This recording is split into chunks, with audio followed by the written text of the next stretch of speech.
الحمد لله رب العالمين والعاقبة للمتقين والصلاة والسلام على سيد المرسلين محمد وآله وأصحابه أجمعين. أما بعد، قال النبي صلى الله عليه وسلم: الإيمان بضع وسبعون شعبة أفضلها قول لا إله إلا الله وأدناها إماتة الأذى عن الطريق والحياء شعبة من الإيمان أو كما قال عليه الصلاة والتسليم. محترم بزرگوں، نوجوان دوستوں،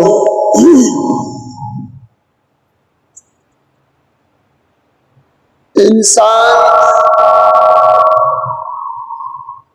ایک سماجی حیوان ہے، یعنی یہ تنہا اپنی زندگی نہیں گزار سکتا، بلکہ انسان کو زندگی گزارنے کے لیے دوسروں کی ضرورت پڑتی ہے. اس کو سماج کی ضرورت پڑتی ہے، رشتہ داروں کی ضرورت پڑتی ہے، محلے اور پڑوس کی ضرورت پڑتی ہے، بستی اور آبادی کی ضرورت پڑتی ہے، اور اپنی ضروریات کے لیے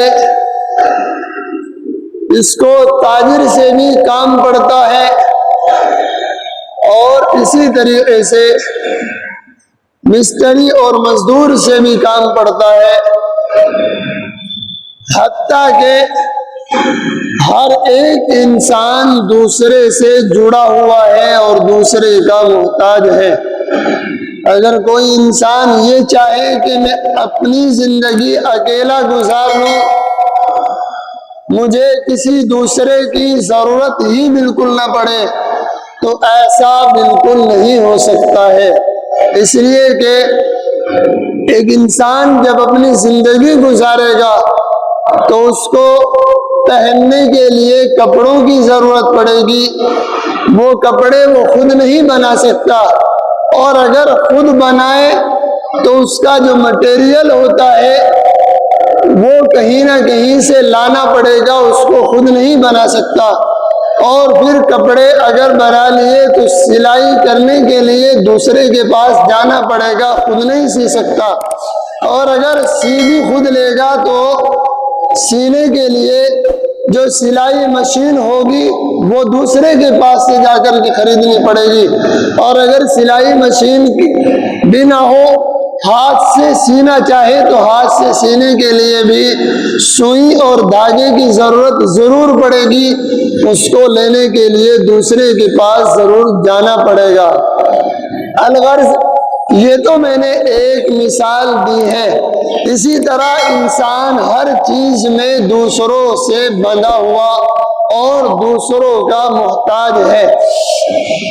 تو اس لیے اس انسان کو زندگی گزارنے کے لیے کچھ باتوں کا خیال رکھنا بھی ضروری ہے، چونکہ یہ اکیلا اپنی زندگی نہیں گزار سکتا، دوسروں کے بیچ میں رہ کر کے اس کو زندگی گزارنی ہے.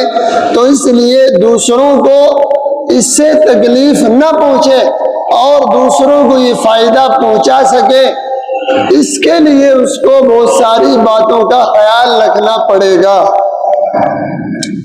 مثال کے طور پر اگر ہم کہیں سفر کرتے ہیں، سفر میں راستے میں بس کے اندر سفر کر رہے ہوں یا ٹرین کے اندر یا پھر فلائٹ کے اندر، جس چیز میں بھی ہم سفر کریں گے، سفر میں ہمیں دوسروں سے واسطہ پڑے گا.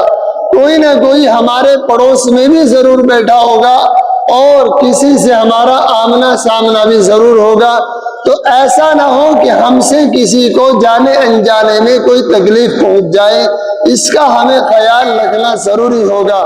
اور اسی کے لیے حضور اکرم صلی اللہ تعالی علیہ وسلم نے ایک آسان سا نسخہ اور ایک ضابطہ یہ بتلایا کہ لا یؤمن احدکم حتی یحب لأخیہ ما یحب لنفسہ، کہ تم اس وقت تک کامل مومن اور پکے مسلمان نہیں ہو سکتے جب تک کہ دوسرے کے لیے وہ پسند نہ کرو جو اپنے لیے پسند کرتے ہو۔ یوں سمجھیے کہ ہم سفر کر رہے ہیں اور نوجوان ہٹے کھٹے ہیں، ہم سیٹ کے اوپر بیٹھے ہوئے ہیں اور ایک بزرگ آدمی جو لاٹھی کا سہارا لے کر چل رہا ہے وہ کھڑا ہوا ہے، اس کو سیٹ نہیں ملی، تو ہمارا اخلاقی فریضہ یہ بنتا ہے کہ ہم خود کھڑے ہو کر کے اس بزرگ آدمی کو جگہ دیں کہ آپ بیٹھیے، آپ بیٹھنے کی زیادہ مستحق ہے۔ کیوں؟ اس لیے کہ وہ نوجوان یہ سوچے کہ کل میرے ساتھ بھی یہ بڑھاپے کا عالم پیش آنا ہے، اگر میں اس کی جگہ ہوں، یعنی میں بوڑھا ہوں اور میرے ہاتھ میں لاٹھی ہو اور یہ سیٹ پر بیٹھا ہوا ہو، مجھے سیٹ کی ضرورت ہو، تو میں یہ چاہوں گا کہ دوسرا آدمی کھڑا ہو کر کے مجھے جگہ دے بیٹھنے کے لیے، مجھے بٹھائے۔ تو اس لیے جب میں اپنے لیے پسند کرتا ہوں تو مجھے دوسرے کے لیے بھی ایسا ہی کرنا ہوگا، اور مجھے سامنے والے کے لیے جگہ خالی کر کے اس بزرگ کو بٹھانا ہوگا۔ اسی طرح ہم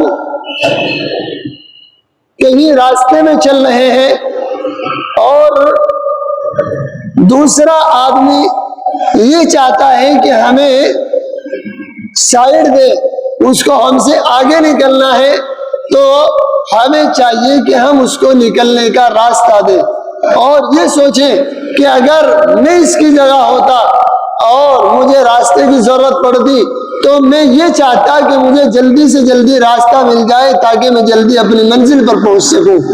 اور کچھ لوگ تو اس کو اپنی بہادری سمجھتے ہیں اور یہ سوچتے ہیں کہ میں روڈ کے بالکل بیچ میں چلوں گا، کسی کی ہمت ہے مجھے ہٹا کر کے دکھائے، کسی کی ہمت ہے وہ سائڈ لے کر کے دکھائے، حالانکہ اس کو یہ نہیں پتا کہ میرے کچھ دیر بیچ میں چلنے کی وجہ سے، دوسرے آدمی کو راستہ نہ دینے کی وجہ سے ہو سکتا ہے اس آدمی کی گاڑی نکل جائے، یا اس کی ٹرین نکل جائے، یا اس کا کوئی آدمی بیمار اس کے ساتھ میں ہو اور وہ اس کو جلدی جا کر کے دوا لینی ہو، میرے دیر کرنے کی وجہ سے ہو سکتا ہے وہ آدمی دنیا سے چل بسے۔ تو اس لیے ہمیں چاہیے کہ ہم دوسرے کی تکلیف کا احساس کریں اور ہر موقع پر یہ سوچیں کہ اگر میں اس کی جگہ ہوتا تو میں کیا پسند کرتا۔ اگر ہم ہر موقع پر یہ سوچیں گے تو ہم کسی کو تکلیف دینا گوارا نہیں کریں گے۔ جو میں نے حضور اکرم صلی اللہ علیہ وسلم کی مبارک حدیث تلاوت کی، اس میں آپ صلی اللہ علیہ وسلم نے فرمایا کہ ایمان کے 70 سے زیادہ شعبے ہیں، اور اس کا ادنا افضل تو ہے لا الہ الا اللہ کہنا، اور ادنا درجہ ہے راستے سے تکلیف دہ چیز کو ہٹا دینا، اماطۃ الاذی عن الطریق، راستے سے تکلیف دینے والی چیز کو ہٹا دینا۔ اذا کے معنی تکلیف دینے والی چیز ہے، تکلیف دینے والی چیز وہ چاہے کوئی کانٹا ہو، چاہے کوئی گندگی ہو، یا کوئی گاڑی ہو، اگر ہم نے اپنی گاڑی راستے میں کھڑی کر دی اور اس کی وجہ سے جام لگ گیا، دوسرے آنے جانے والوں کو تکلیف ہو رہی ہے، تو وہ بھی اسی کے اندر داخل ہے۔ اسی طرح ہم راستے میں اپنی گاڑی میں بیٹھ کر کے کوئی چیز کھا رہے ہیں، مثال کے طور پر کیلا ہم نے کھایا اور کھا کر کے چلتے ہوئے راستے میں چھلکا باہر پھینک دیا، تو وہ بھی ہم نے راستے کے اندر ڈال دیا، ہو سکتا ہے کسی کا پیر اس کے اوپر آئے اور پھسل جائے، اس کو تکلیف ہو اور ہم اس کی تکلیف کا سبب بنے، تو بجائے اس کے کہ ہم تکلیف دہ چیز کو دور کر دیں، ہم خود دوسروں کو تکلیف دینے کا ذریعہ بن رہے ہیں۔ تو ہر چیز میں ہمارے لیے یہی حکم ہے، بلکہ اخلاقی اعتبار سے دوسرے آدمیوں کو فائدہ پہنچانا یہ تو اگرچہ ایک مستحب چیز ہے، لیکن جہاں دوسروں کو تکلیف پہنچنے کا اندیشہ ہو تو وہاں واجب ہے یہ کام کرنا کہ ہم اس چیز کو ہٹائیں۔ جو چیز کسی کے لیے تکلیف کا ذریعہ بن رہی ہے تو ہمارے لیے ضروری ہے کہ ہم اس کو ہٹائیں راستے سے۔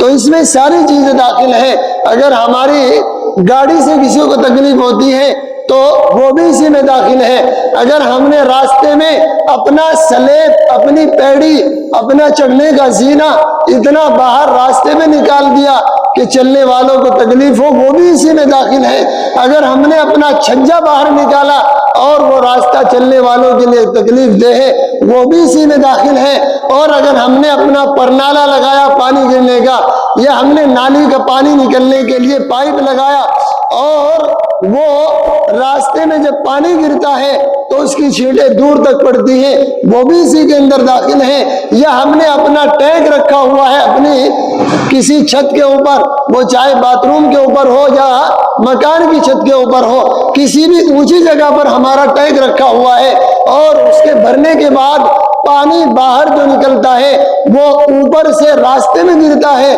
یا نالے میں گرتا ہے، اس کی وجہ سے چھینٹے دور تک جاتے ہیں، تو وہ بھی اسی کے اندر داخل ہے۔ ہمارا فریضہ یہ ہے کہ ہم اس کو ایسے طریقے پر لگائیں کہ کسی کو تکلیف نہ پہنچے۔ آج ہمارا حال یہ ہے کہ ہم یہاں سے گاؤں میں داخل ہوں اور پورے گاؤں میں چلے جائیں، جگہ جگہ ہمیں پانی اوپر سے پڑتا ہوا ملے گا۔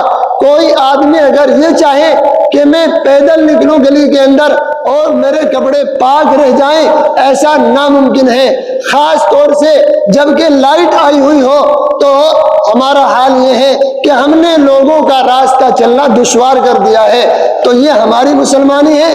کیا ہم اللہ کے نبی صلی اللہ علیہ وسلم کے طریقے پر زندگی گزار رہے ہیں؟ کیا ہم آپ کی اتباع کر رہے ہیں؟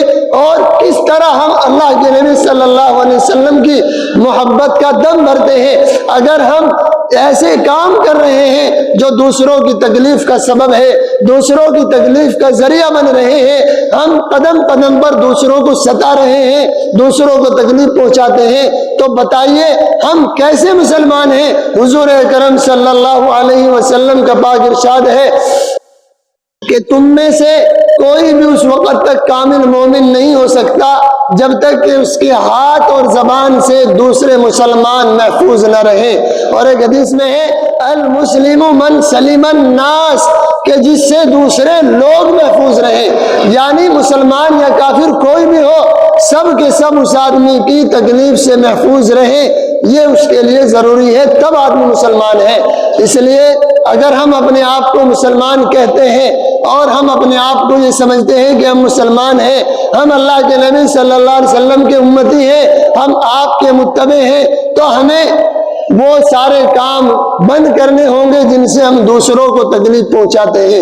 دوسروں کو تکلیف پہنچانا یہ بہت بڑا گناہ ہے۔ ایذائے مسلم حرام ہے، حرام، کسی بھی مسلمان کو تکلیف پہنچانا حرام ہے۔ تو اس لیے اگر کسی بھی مسلمان کو ہم سے تکلیف پہنچتی ہے تو ہمیں چاہیے کہ ہم اس کو دور کریں۔ کسی بھی مسلمان کو تکلیف پہنچانا یہ ہمارا فعل اور ہمارا کام نہیں ہونا چاہیے۔ اس لیے آج ہی یہاں یہ وعدہ کریں اور ارادہ کریں کہ انشاءاللہ ہم کسی بھی موقع پر کسی کو تکلیف نہیں پہنچائیں گے۔ ہر موقع پر یہ سوچیں کہ اگر اس کی جگہ میں ہوتا اور میرے کپڑے اس طرح گندے ہوتے، یا مجھے راستے میں چلنا ہوتا اور راستہ کسی نے جام کیا ہوتا تو مجھے کتنی تکلیف ہوتی۔ تو ساری باتیں ہم اپنے اوپر رکھ کر کے جب سوچیں گے تو انشاءاللہ امید یہ ہے کہ ہم کسی بھی موقع پر کوئی بھی کام کرتے ہوئے پہلے یہ سوچیں گے کہ اس میں کسی دوسرے کو تکلیف نہ پہنچائے۔ تو اس لیے کسی نے کہا ہے کہ ساری عمر اسی احتیاط میں گزری، ساری عمر اسی احتیاط میں گزری کہ آشیاں شاخ چمن پہ بار نہ ہو۔ یعنی کہنے والے نے اپنے آپ کو ایک پرندے سے تشبیہ دی ہے۔ پرندہ شاخ کے اوپر گھونسلہ بناتا ہے، لیکن اس کی کوشش یہ ہے کہ میرا گھونسلہ بھی اس شاخ کے اوپر بوجھ نہ ہو جائے، اس ٹہنی کے اوپر بوجھ نہ بن جائے۔ تو ہم کسی کے اوپر کیوں بوجھ بنتے ہیں؟ ہم اپنا ٹینک کا پانی نالی میں اوپر سے ڈالیں، یا ہم اپنے ڈنگروں کو، بھینسوں کو راستے میں کھڑے کر کے نہلائیں اور چلنے والوں کو تکلیف ہو؟ ہم کیوں بوجھ بنے کسی کے لیے؟ یا ہمارا سلیب راستے میں نکلا ہوا ہو، ہم کیوں کسی کی تکلیف کا سبب بنے؟ یا ہمارا کوئی بھی واہن راستے میں کھڑا ہو، ٹرالی ہو، بائک ہو، بگی ہو، کوئی بھی ہو، میں دوسروں کو نہیں کہتا، میں خود اسی کے اندر ہوں کہ اگر میں اپنی گاڑی اپنے گھر کے باہر روک دیتا ہوں اور راستہ چلنے والوں کو تکلیف ہوتی ہے تو میں بھی اسی کے اندر داخل ہوں۔